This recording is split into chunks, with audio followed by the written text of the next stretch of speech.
Il y a un moment que je n'ai pas fait de vidéo par manque de temps. Je vous avais promis de traiter le cas Webcase qui est tombé l'année dernière au BTS SEO. Donc il est temps de s'en occuper parce que l'examen approche très rapidement. Donc le cas Webcase qui contient 4 missions comme la plupart des cas, je ne vais pas le traiter en une seule vidéo, je vais faire 4 vidéos, mais je vais essayer d'en faire une par jour pour que vous ayez rapidement la correction complète. Alors quand vous êtes face à un sujet, je vous rappelle quelques règles très simples de bon sens. Regardez au niveau des missions les points qui sont accordés pour chaque mission et dès le début, essayez de déterminer le temps que vous accorderez à chaque mission de façon à ne pas vous retrouver bloqué par le temps sur la fin du sujet. Donc sachant que le total est de 100 points et que vous avez 4 heures pour réaliser l'ensemble des missions, vous avez compris que 25 points ça fait un quart, donc ça fait une heure. Donc par exemple la mission 2, il faut éviter de dépasser une heure. 30 points, ça fait un petit peu plus, donc une heure et quart. 15 points, eh bien vous allez être plus dans la demi-heure ou à peine un peu plus de la demi-heure. Donc voilà, vous fixez un petit peu les temps.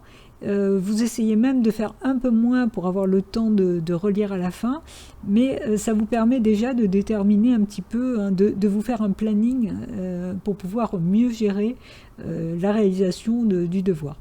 Deuxième chose, regardez un petit peu pour chaque mission les questions qui sont posées et essayez de repérer rapidement là où les missions qui portent sur de la conception ou de la programmation. Et puis il y a d'autres questions beaucoup plus légères, beaucoup plus rapides à traiter. Commencez par les gros dossiers, par ceux où vous savez que vous allez devoir avoir l'esprit frais pour les réaliser. Parce qu'au bout des 4 heures, vous serez fatigué et vous aurez plus de mal à réfléchir sur la programmation objet, par exemple.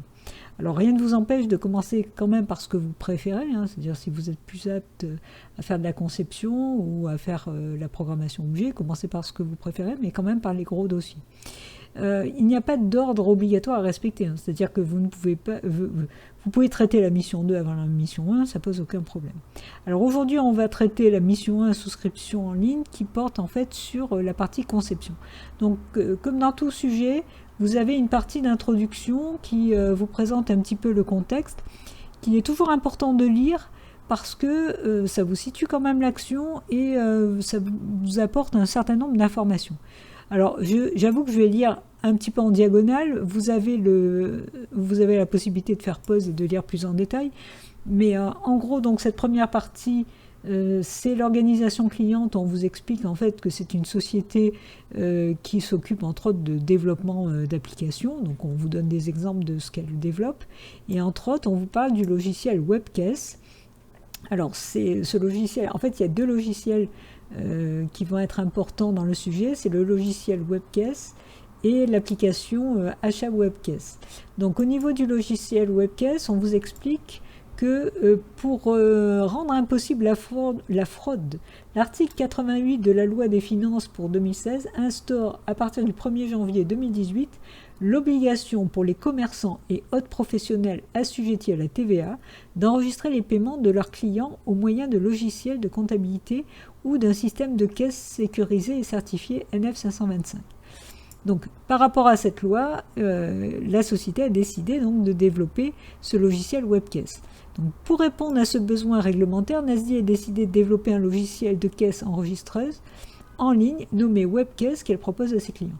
Bon, après, il y a un paragraphe qui vous explique un petit peu quels sont les clients. D'abord, c'est les Antilles, puis ensuite, ils veulent toucher un public un petit peu plus large. Ensuite, le logiciel Webcase proposé par Nasdaq est en mode SaaS, Software as a Service, destiné à l'encaissement et à la gestion de toute activité d'un commerce indépendant ou d'un réseau de magasins. Elle met à disposition des points de vente des solutions d'encaissement sur différents supports, donc caisse, tablette, smartphone, etc. Puis, le logiciel Webcase et sa base de données sont hébergés pour chaque client chez un hébergeur spécialisé. Il propose différents modules, gestion des ventes, gestion de stock, statistiques, campagne publicitaire, aide à la décision, gestion de la relation client et e-commerce. D'autres modules pourront par la suite être développés en fonction des besoins. Différents modules de souscription seront proposés, chacun contenant différents modules paramétrables selon les besoins du client. C'est cette partie un petit peu on va s'occuper de personnaliser. Une première version du logiciel WebCase a été développée, elle contient certains modules proposés par le logiciel. Ensuite, on vous parle de l'application Achat WebCase, qui est en fait l'application qui va permettre de souscrire à différentes formules de la part des magasins, différentes formules de WebCase. Donc pour conserver les caractéristiques des formules de WebCase souscrites, une application WebCase a été développée. Utilisée uniquement par le service commercial de Nasdaq, elle permet actuellement d'enregistrer et de consulter les formules de WebCase souscrites par chaque client et utilisées pour tous les points de vente. Bon, après on vous dit qui s'occupe de ce développement et on vous dit que vous intervenez au niveau de ce développement. Alors, on vous donne quelques précisions quand même sur les termes utilisés, puisqu'on parle de clients et de consommateurs. En fait, dans ce dossier, dans cette étude de cas, les clients sont les commerçants qui achètent le logiciel WebCase et les consommateurs sont les personnes qui effectuent des achats chez les commerçants. Donc, voilà, ça vous situe un petit peu l'action. Maintenant, on va pouvoir démarrer la mission 1, qui est la souscription en ligne, et qui va, entre autres, travailler sur la fameuse application Achat WebCase. Donc, Nasdaq souhaite que chaque client puisse gérer la souscription du logiciel WebCase pour chacun de ses points de vente, sans être obligé de contacter le service commercial de Nasdaq.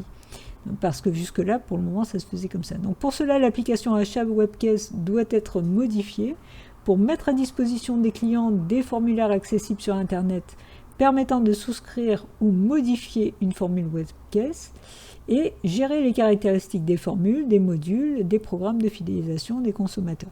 Donc tout ça, il va falloir effectivement le mémoriser dans une base de données. Toutes les informations collectées via l'application Achat WebCase permettront ensuite de réaliser automatiquement le déploiement du logiciel WebCase à partir des caractéristiques choisies par le client. L'application Achat WebCase utilise une base de données dont le schéma complet est fourni dans le dossier documentaire. On va aller voir ça dans un très peu de temps. Et on vous dit que votre chef de projet vous demande de faire évoluer la structure de la base de données utilisée par l'application Achat WebCase pour qu'elle intègre les données nécessaires à la souscription en ligne présentée ci-après.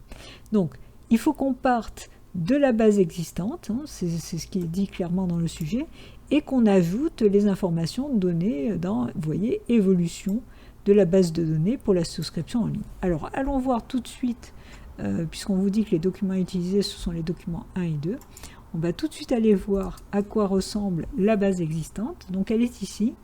On voit qu'il y a une entité client avec ID, raison sociale, rue, code postal, ville, téléphone, et puis une dépendance fonctionnelle vers formule, avec donc la formule choisie de WebCase avec ID, libellé, prix et nombre de NB vendeurs simultanés.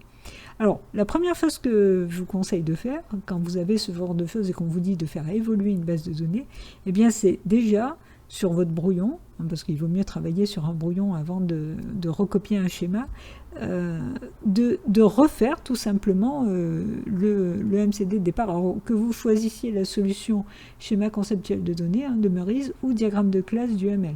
À vous de voir. Bon, moi je vais travailler avec le MCD, mais l'idée c'est déjà de reprendre ce schéma. Donc c'est ce que je vais tout de suite faire ici, je vais reprendre le schéma. Alors vous remarquerez que je me suis permise de mettre le symbole de dépendance fonctionnelle plutôt que d'écrire souscrire. Vous faites comme vous voulez, de toute façon, soit vous prenez, vous collez exactement au sujet, soit vous le représentez sous forme de dépendance fonctionnelle. Au final, ça donnera exactement le même schéma relationnel. Donc à vous de voir la représentation que vous préférez. On ne vous en voudra évidemment pas que vous utilisiez ce type de représentation. Donc là, je reviens maintenant au sujet. Et donc à la partie 1, évolution de la base de données. Alors on vous dit la souscription en ligne sera réalisée en 3 étapes. Choix de la formule, choix du programme de fidélisation et choix des langues pour les modules. Donc là on a compris qu'en plus des formules, il va y avoir un programme de fidélisation, des langues, donc il va y avoir évidemment des choses qui vont se rajouter au niveau du schéma. Donc choix de la formule. Pour commander le logiciel WebCase en ligne, le client doit fournir différentes informations qui seront mémorisées. Alors sa raison sociale, on l'a déjà. Son adresse, on l'a, rue, code postal, ville. Son numéro de téléphone, on l'a aussi. Son domaine d'activité, restauration, alimentation, coiffure. Alors ça par contre on l'a pas et on nous donne une liste d'exemples de domaines d'activité. Donc là ça donne envie quand même de faire une entité qui va regrouper en fait tous les domaines d'activité. Dans cette entité j'ai juste mis un ID et un libellé et maintenant évidemment un client n'a qu'un domaine d'activité, donc je vais faire juste une dépendance fonctionnelle qui va de client vers activité. On nous parle ensuite de ce qu'il faut mémoriser. L'identifiant et le mot de passe qui lui permettront de se connecter seront transmis en messagerie électronique. Donc ça veut dire qu'il faut qu'on mémorise son identifiant, son mot de passe, mais aussi son adresse mail, puisqu'il faut pouvoir lui envoyer les informations par messagerie électronique. Donc là, ce sont 3 attributs que l'on doit rajouter dans Client. Une fois connecté, le client doit renseigner le nom et l'adresse précise de ses points de vente. Donc là, on a besoin de mémoriser les points de vente du client. Donc ça donne envie de faire une entité point de vente qui va garder juste le nom et l'adresse des différents points de vente. Je vais garder la même logique que ce qui a été utilisé dans le client, c'est-à-dire que pour l'adresse, j'ai mis rue, code postal, ville. Si vous mettez juste adresse, ça sera totalement juste aussi. Alors un point de vente n'est géré que par un client, évidemment, donc on va faire une dépendance fonctionnelle vers client. On peut même s'amuser à faire un lien relatif pour, en quelque sorte, identifier les points de vente par client. C'est absolument pas demandé ni obligatoire dans le sujet, mais c'est vrai que c'est assez naturel de le faire à cet endroit-là. Puis, pour chacun d'eux, donc chaque point de vente, donc le client, sera invité à sélectionner une formule de WebCase dans un formulaire lui affichant les différents modules compris dans chaque formule. Et une maquette du formulaire est fournie dans le dossier documentaire. Alors ce qui est déjà intéressant, c'est qu'on vous dit qu'il va sélectionner une formule donc, pour chaque point de vente. Avant, qu'est-ce qui se passait? On avait un client, choisissait une formule, une seule formule qui était valable pour tous ses points de vente. Maintenant, on lui donne la possibilité de choisir une formule par point de vente. Ça veut dire quoi? Ça veut dire que cette dépendance fonctionnelle doit disparaître, donc je l'enlève, et à la place, je vais rajouter donc une dépendance fonctionnelle qui va de point de vente vers formule, puisque finalement, pour chaque point de vente, je peux choisir une formule. Donc il ne fallait surtout pas oublier d'enlever la dépendance fonctionnelle de client vers formule. Ça n'a plus aucun sens, et c'était même pénalisé au niveau de l'examen. Donc allons voir justement, puisqu'on nous parle de modules aussi, puisque apparemment pour une formule, on a différents modules et on doit pouvoir les voir correctement. Donc on va tout de suite aller voir dans le dossier, puisqu'on nous renvoie vers ce dossier, à quoi ça ressemble. Bon, donc ça c'est le document 2, maquette d'un formulaire, choix de formule pour un point de vente. Donc on retrouve le nom du client ici. Ensuite on retrouve choix de formule pour le point de vente chez Fally et situé à Le Marin. Donc là on a la ville et on a le nom du point de vente. Et puis là vous voyez qu'au niveau des formules, on a 3 formules possibles. Donc ça ce sont les formules avec le libellé. Le prix de la formule se retrouve ici, vous voyez, 50 € par mois, 90 ou 120. Et puis le nombre de vendeurs simultanés, on l'a ici, 5, 15 ou 200. Et donc un point de vente peut choisir une formule. Donc ça se fera ici, cocher la case de la formule retenue pour le point de vente. Donc il retiendra une des formules. Et on voit qu'effectivement, pour une formule, on peut avoir certains modules sélectionnés, pas tous, donc ils sont sélectionnés ici. Donc ça veut dire quoi? Ça veut dire qu'il nous faut une entité module pour pouvoir mémoriser les noms des différents modules. Et il faut une association entre module et formule pour pouvoir avoir justement ces croix, c'est-à-dire savoir quels sont les modules qui interviennent dans chaque formule. Donc c'est une simple association binaire qui permet d'associer formule et module. Ensuite on retrouve dans le tableau du bas justement vous voyez les différents points de vente avec leur adresse, où là on voit clairement la rue, le code postal, la ville, et puis la formule choisie. Et on a un cas particulier qui est intéressant, c'est vous voyez en attente de souscription. Ça veut dire qu'on peut avoir des points de vente qui n'ont pas encore choisi de formule. Or, de la façon dont on l'a modélisé, pour le moment, chaque point de vente a forcément une formule. Ça veut dire quoi? Ça veut dire qu'il faut qu'on modifie ici la cardinalité et qu'on mette 0,1 au lieu de 1,1 pour bien spécifier qu'un point de vente peut très bien ne pas avoir encore choisi de formule. Il y a un autre cas intéressant dans le sujet, c'est, vous voyez, la double étoile qui ne concerne que le module e-commerce. Et on vous dit plus 2,8% du montant des ventes en ligne au titre du module e-commerce. Donc il y a ce taux que l'on voudrait mémoriser. Alors est-ce qu'on le mémorise dans module ou est-ce qu'on fait un héritage sur module pour pouvoir isoler ce cas particulier, le module e-commerce, avec ce taux? Eh bien, dans un premier temps, je vais faire un héritage. Après, on va voir un petit peu ce que nous annonce le sujet, mais en tout cas, il faut qu'on mémorise ce taux d'une manière ou d'une autre. Donc, faisons dans un premier temps un héritage. On verra donc par la suite si on garde cet héritage ou non, parce que là, on a le cas particulier vraiment d'un seul module qui sort par rapport aux autres. Voilà, alors je vais revenir maintenant, on a traité toute cette annexe, je vais revenir sur le sujet lui-même. Donc là, on en était donc au choix de la formule, on a traité jusque-là. Donc là ensuite, qu'est-ce qu'on nous dit? Le taux de commission qui concerne uniquement pour le moment le module e-commerce sera affiché, il permettra au client de connaître le taux de commission qui sera appliqué au montant des ventes en ligne réalisées. Donc en fait ce taux c'est un taux de commission, donc il faudrait que je le renomme pour que ce soit plus clair, mais surtout ce qui m'interpelle dans cette phrase c'est qui concerne uniquement pour le moment le module e-commerce. Ça donne l'impression que dans le futur ça peut éventuellement concerner d'autres modules. C'est le pour le moment qui me gêne un peu et qui me donne envie d'enlever cet héritage et de mettre du coup le taux dans module, sachant que le taux sera à 0 dans le cas où effectivement il n'y a pas de taux de commission à mémoriser. Alors je préfère nettement la solution en mettant le taux ici. De toute façon, quand on passe ensuite au modèle logique et à la base de données, on ne va pas garder un héritage qui contient juste ça, juste un attribut.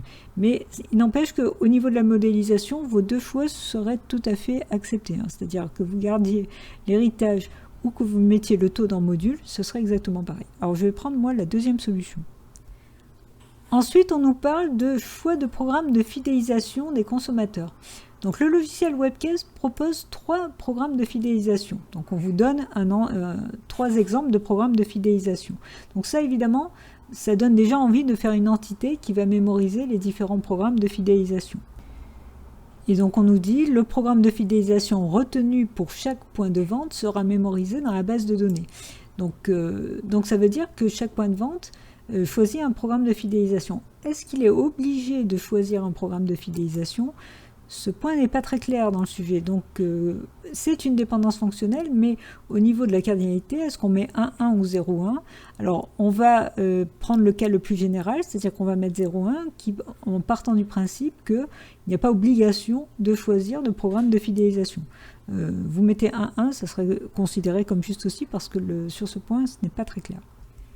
Il reste à traiter le choix des langues pour les modules. Donc cette dernière étape permet d'activer les modules dans une ou plusieurs langues. Donc ça veut dire qu'au niveau des modules choisis par rapport au point de vente, donc à la formule choisie par le point de vente, on peut activer les modules dans différentes langues. Chaque module du logiciel Webcase possède un fichier de traduction pour chacune des langues dans lesquelles il est proposé. Ça veut dire quoi? Ça veut dire qu'effectivement, on a déjà besoin d'une entité langue pour pouvoir mémoriser évidemment les langues. Et on a besoin de mémoriser donc le nom du fichier de traduction qui dépend d'une langue et d'un module, puisque chaque module a un fichier de traduction pour chaque langue. Donc on a besoin d'une binaire entre module et langue. Et cette association binaire va contenir le nom du fichier de traduction qui correspondra donc à une langue pour un module précis. Ensuite, on nous dit pour chaque point de vente, le client devra indiquer pour chaque module souscrit là où les langues que les utilisateurs de ce module pourront utiliser. Donc là, on est en train de nous dire qu'il faut mémoriser pour chaque point de vente et pour chaque module là où les langues utilisées. Donc on a affaire très nettement à une ternaire entre point de vente, module et langue, puisque pour un point de vente et pour un module, il peut y avoir plusieurs langues. Évidemment, un point de vente a plusieurs modules. Donc on a bien affaire ici à une ternaire entre point de vente, module et langue pour mémoriser les langues des modules des points de vente. Ce qui serait tout à fait envisageable aussi de faire, c'est de faire une agrégation sur traduction, c'est-à-dire que vous fassiez une association entre point de vente et traduction, pour avoir, sachant que on a forcément une traduction, donc une langue d'un module, qui est donc réunie avec une association sur point de vente. Donc effectivement, on a forcément dans traduction le tuple qui nous intéresse. Donc on pourrait l'imaginer comme ça, vous pouvez le laisser comme ça, les deux solutions seront tout à fait acceptées.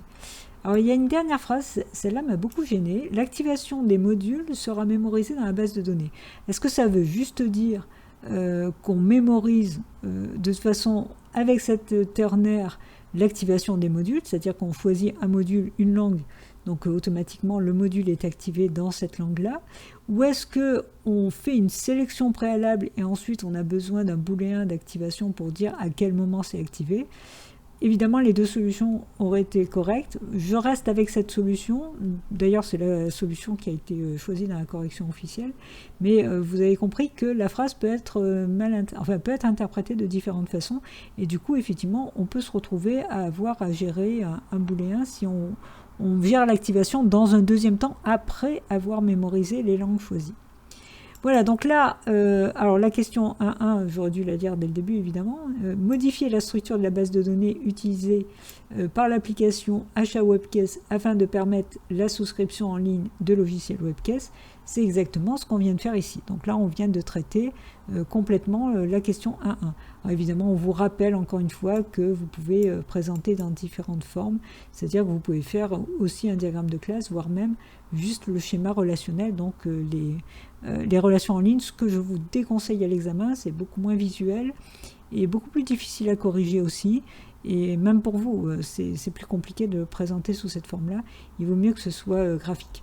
Je rappelle aussi qu'il est ultra conseillé, parce que là, vous voyez, tout de suite, j'ai fait une présentation propre, pour la bonne raison que je savais déjà plus ou moins où j'allais dans le sujet. Quand vous êtes sur feuille, vous risquez d'avoir des traits qui se croisent, etc. Donc faites toujours un brouillon d'abord, et ensuite, vous faites au propre et surtout à la règle, sur votre feuille, le résultat. Surtout travailler à la règle. On est tout de suite plus enclin à être gentil avec une copie qui est proprement présentée. Donc travaillez proprement au niveau de l'étude de cas. Alors, on passe à la partie 2 toujours de cette mission 1, gestion du changement de formule. Donc un client doit pouvoir à tout moment changer la formule d'un de ses points de vente en fonction de ses besoins. Donc là pour le moment on a juste une dépendance fonctionnelle qui va de point de vente vers formule. Donc un point de vente a une seule formule, ou même éventuellement 0 s'il n'en a pas encore fait. Il est nécessaire de garder l'historique des formules souscrites pour chaque point de vente, dont un changement de formule ne peut être effectué qu'une seule fois par jour. Bien entendu, rien n'interdit de souscrire pour un point de vente une formule déjà souscrite par le passé. Donc là, si vous êtes habitué aux historiques, vous doutez bien, là, vous commencez à sentir qu'une date va devoir être forcément dans l'identifiant pour pouvoir historiser les formules souscrites. Le changement de formule aura un impact sur le montant à régler mensuellement par le client. Ce montant dépend du prix et de la durée d'activation des différentes formules choisies durant le mois de facturation. Le calcul du montant à régler ne fait pas partie de cette mission. Okay. Pour gérer l'historique des formules souscrites, votre collègue Gilles Sabatier vous propose d'ajouter une table dans la base de données ayant la description suivante. Donc, formule souscrite. Et cette fois-ci, on vous donne comme information ID point de vente, ID formule en identifiant, et en clé étrangère, ID point de vente, ID formule, puisqu'il faut que ça pointe sur point de vente et formule. Donc très nettement, on vous demande quoi? On vous demande de transformer cette dépendance fonctionnelle en association formule souscrite. Et puis, question 1.2, on vous dit « Expliquez en quoi la structure de la table ne permettra pas de gérer l'historique des formules souscrites indispensable à la détermination du montant mensuel à régler par le client. Alors, pourquoi? Donc, regardez l'identifiant, c'est ID point de vente et ID formule. Or, un identifiant, sa particularité, c'est d'être unique. Ça veut dire quoi? Ça veut dire qu'on ne pourra pas avoir deux fois le même ID point de vente avec la même formule. Or, on nous dit clairement dans le sujet un peu plus haut, bien entendu, rien n'interdit de souscrire pour un point de vente une formule déjà souscrite par le passé. Donc l'identifiant est mal choisi et on s'en doutait bien parce que dès qu'il y a une histoire d'historisation, on se doute qu'on va rajouter une date pour pouvoir gérer en fait l'historique. Donc la réponse à la question 1-2 était juste de dire que effectivement l'identifiant ne permettait pas de mémoriser plusieurs formules différentes pour un même point de vente, puisque l'identifiant plusieurs fois la même formule pour le même point de vente à des moments différents, parce que effectivement l'identifiant doit être unique. La question 1.3 vous demande d'apporter la correction, donc là j'ai repris tout simplement la formule, enfin la relation qui est donnée ici. Et qu'est-ce qu'il faut modifier? Eh bien il faut qu'on ajoute justement un autre attribut, c'est une date. De toute façon, dès que vous avez une historisation, vous avez forcément un attribut temporel, date, heure ou je ne sais quoi.